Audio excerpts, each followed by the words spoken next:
movie I don't think I'm going to be talking about for a while is Tomb Raider, dog. I mean, the Queen, Alicia Vikander, stars as Laura Croft in this, and she is by far and away the best thing about it. But other than that, incredibly forgettable. And actually, when I was looking up the Rotten Tomato score for this, I was like, I bet it'd be like a 37, 38, maybe even like a 40. It's a 50. 50 right now, which I actually said that's probably right. Yeah.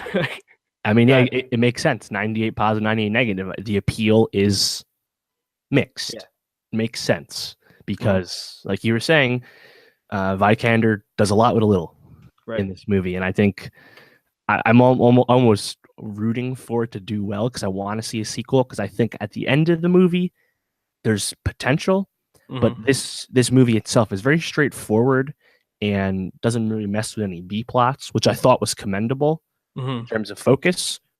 But what that leaves you with is a movie plot that is incredibly overwrought with the daddy issues. Yep. And I'm not a guy who hates the daddy issues. Usually having a complicated dad is a fine part of character, especially an origin story, whether it's Rogue One, Molly's Game, or it's Batman, whatever it is, right? Yep. But I just felt like Lara Croft was really shortchanged here because everything about her character and all of her decisions were made regarding her dad.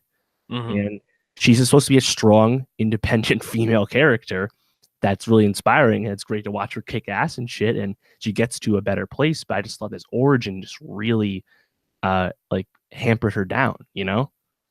Yeah, I hadn't really thought too much about that.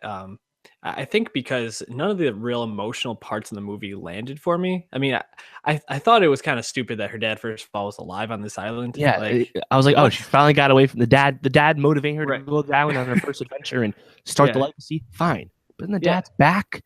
Right, you're not worried about like, come on, just let her go. And Dominic West was, I mean, he was okay. But when he was like the old man on the island who's like, it was hammy. Yeah, don't look. I was like, oh god, like I can't believe that this guy was McNulty and now he's doing this shit. Come on, dog. You know, this movie only made 23.5 million. It lost to Black Panther at the box office, which, shout out Black Panther, 5 weeks, tying Avatar at the top of the box office for most weeks in a row. Pretty crazy. The appeal and the numbers that movie has done, but this movie's gonna be a huge loss for this studio. Well, not necessarily, because it's actually doing incredibly well overseas. The movie's up to 128 million when you count worldwide. It needs another 100 million to break even then? Yeah, I'd probably need another 100 million. The budget was 94, which is, that's low end for a big blockbuster, but that's not cheap. And like you said, it didn't do great over here, and with Pacific Rim and Ready Player One coming, as well as the enduring receipts for Black Panther, it's not going to make a whole lot more here. It'll probably top out, under 50. So you got to hope that it does well overseas. It surprisingly got 41 million in China. So I mean, that's good. I want the money to get there so they can try and make another continue it, because I thought Alicia Vikander, someone we've called the Queen lovingly for a while because she's such a great performer and I love watching her act. Yeah, she does, like I said, she does a lot with a little. She did a lot of her own stunts, evidently, but she's a great actress, and when given the opportunity, I think she can be really fun. We kind of saw her in The Man from U.N.C.L.E. in 2015, kind of in like a spy-ish movie, and I think she can tap into that again if she just actually fully becomes the Tomb Raider if given the chance.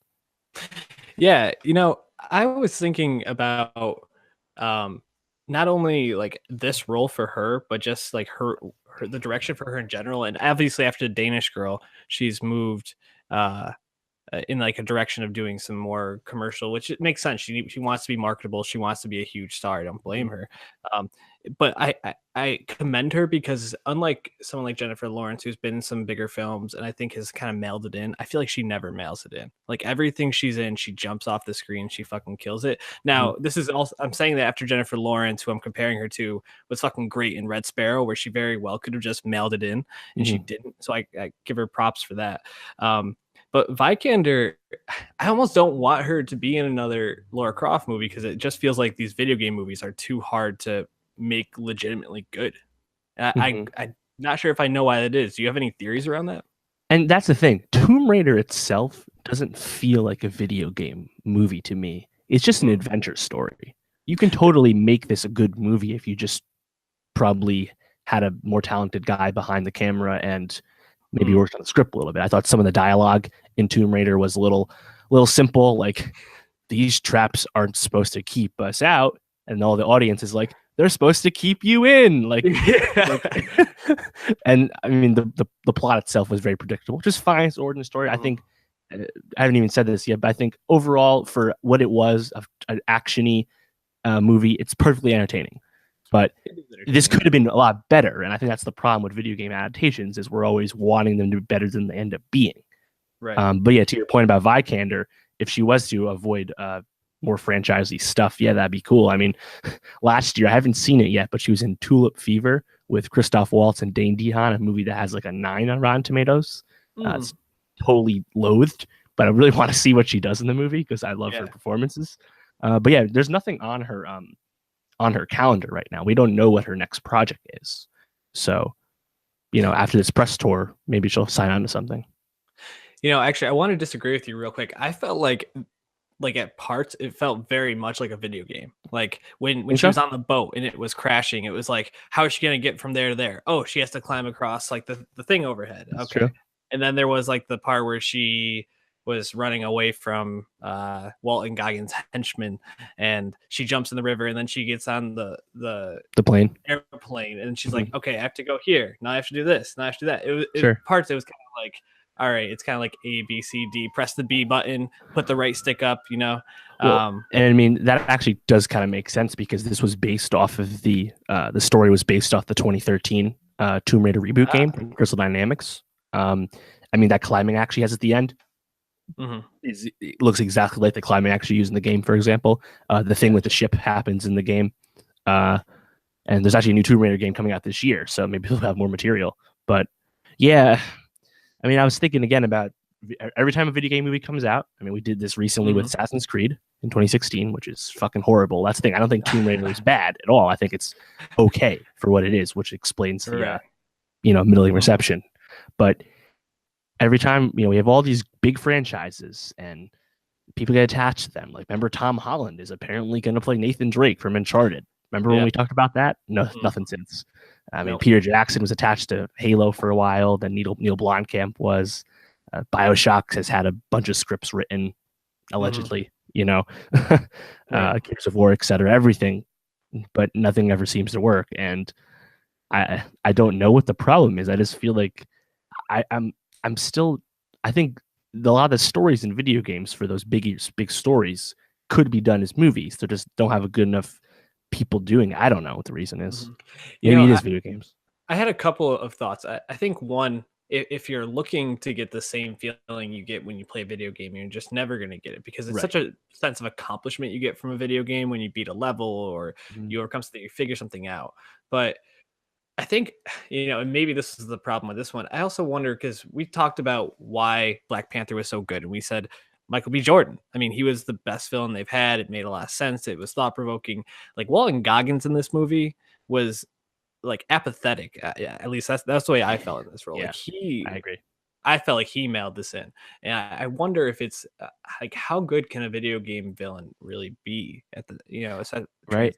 And that actually brings up a point that I usually tend to agree with. That's been floated around a lot. Is that a lot of the best video game stories are usually just twists on movie stories, or would have just been or better as movies. Like Uncharted is Indiana Jones, and The Last of Us is Children of Men. Like, there's pretty obvious analogs for a lot of the good video game stories, right? And also, like, even ones that don't have obvious analogs, are those stories good enough to make it into a show or into a movie? You have to actually think about that. Stories, I think stories go farther in games when they're good than they would on screen. So I think not you need to do a lot of work if you want to really make it into a show, because you might have to straight up improve the story. It's not a straight up adaptation, because you're straight up adapting the story. It's probably going to be kind of like what we got on Tomb Raider. It's fine, but when you compare it to any other kind of movie, even in that genre, it doesn't really hold up. Yeah. It's too bad too, because if you think about Tomb Raider and when it's coming out, with all the groundswell that there was around like Wonder Woman, this had the recipe to be like a Right. huge hit and such a meaningful movie for women and feminism, and by just kind of tying her up in the daddy story, like you said, and it just kind of it could have been more, and it just isn't. So maybe I'll get another shot, and it could be. We'll Right. see. And that's the thing too. When Tomb Raider was rebooted recently with the Crystal Dynamics games, Lara Croft didn't have the ridiculously large breasts that she had back in the day in the old games, where it was just straight Oh, up dude. being objectified and sexualizing Lara Croft. Mhm. So Yeah. like they took back the character and made her into an icon for strong women. Mhm. And I just wish the movie could have been better to continue that, because Vikander, she got fucking swole as shit for this movie, and she's a Yep. great actress. It was all on the table. It just didn't totally get there.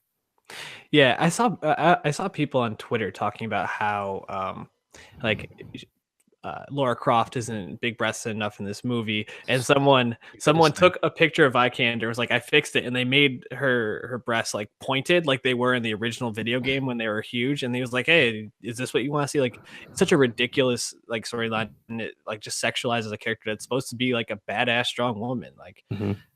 it, it's disheartening sometimes, but maybe like I said, maybe they can get another shot to make it right.